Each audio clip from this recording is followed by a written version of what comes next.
Bonjour les amis, préparez-vous à une histoire formidable. Allez, faites vite, on commence aujourd'hui. Le bol en bois. قصة قصيرة مترجمة بالعربية والفرنسية.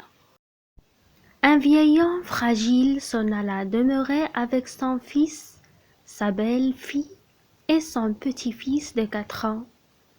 Les mains du vieil homme tremblaient, sa vue était embrouillée et sa démarche chancelante. La famille était attablée ensemble pour le repas, mais la main tremblante du grand-père et sa mauvaise vue rendaient le repas peu agréable. Les pois roulaient par terre. Lorsqu'il prenait son verre, le lait se renversait sur la nappe, ce qui vint à tomber sur les nerfs du fils et de la belle-fille.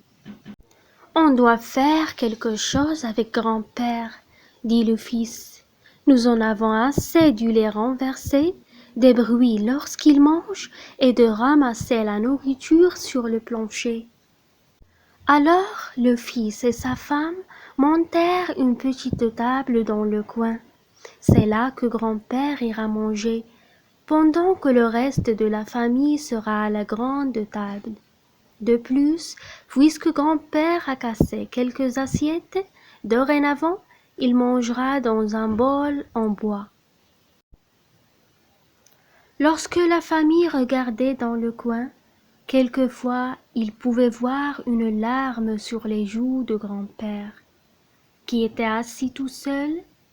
En dépit de cela, les seuls mots que le couple avait pour le grand-père exprimaient la colère et les reproches lorsqu'il échappait une fourchette ou renversait sa nourriture par terre.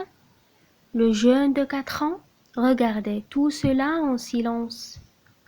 Un soir, avant le souper, le père remarqua son fils qui jouait dans son atelier et il nota des copeaux de bois sur le plancher. Il demanda gentiment: « Qu'est-ce en train de fabriquer ?» Aussi gentiment le fils répondit: « Ah, je fais un bol en bois pour toi et maman, pour manger lorsque je serai grand. » Les parents furent tellement surpris par ces paroles qu'ils étaient incapables de parler, et puis quelques larmes coulèrent sur leurs joues. Ils ne disaient rien, mais ils savaient quoi faire. Ce soir-là, le fils prit grand-père par la main et l'amena gentiment à la table familiale. Pour le reste de ses jours, il mangea ses repas avec la famille, et le fils et sa femme ne se troublaient plus lorsque grand-père échappait une fourchette, renversait son lait ou salissait la nappe. الوعاء الخشبي. ذهب رجل عجوز ليعيش مع ابنه وزوجته وحفيده البالغ من العمر 4 سنوات. كانت يدي الرجل العجوز ترتعش، وكان نظره ضعيفا، وكانت مشيته هشة. كانت العائلة جالسة معا لتناول الوجبة، لكن يد الجد المرتعشة ونظره الضعيف جعلت الوجبة غير ممتعة. تدحرجت البازلاء على الأرض، وعندما تناول مشروبه انسكب الحليب على مفرش المائدة، ما جعل الابن وزوجته يفقدان أعصابهما. قال الابن: علينا أن نفعل شيئا ما مع الجد، لقد سئمنا من الحليب المسكوب وصوت أكله عند تناول الطعام والتقاط الأكل من على الأرض. لذا وضع الابن وزوجته طاولة صغيرة في الزاوية. هذا هو المكان الذي سيتناول فيه الجد الطعام، بينما ستكون بقية العائلة على المائدة الكبيرة. علاوة على ذلك، بما أن الجد قد كسر بعض الأطباق، فسيأكل الآن في وعاء خشبي. عندما كانت العائلة تنظر للجد، فقد كانوا يرون في بعض الأحيان دمعة على خديه وهو وحيد. على الرغم من ذلك، فإن الكلمات الوحيدة التي قالها الزوجان للجد عبرت عن غضبهما وتوبيخهما له عندما يفلت شوكة أو يوقع الطعام على الأرض.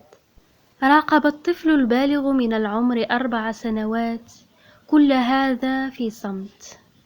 في إحدى الليالي قبل العشاء لاحظ الأب ابنه يلعب في ورشته، ولاحظ بعض قطع الخشب على الأرض. سأله بلطف: ماذا تفعل؟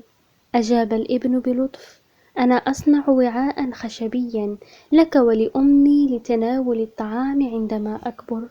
فوجئ الأبوين بهذه الكلمات لدرجة أنهما لم يتمكنا من التحدث، وبعد ذلك سالت دموعهما على الخدين.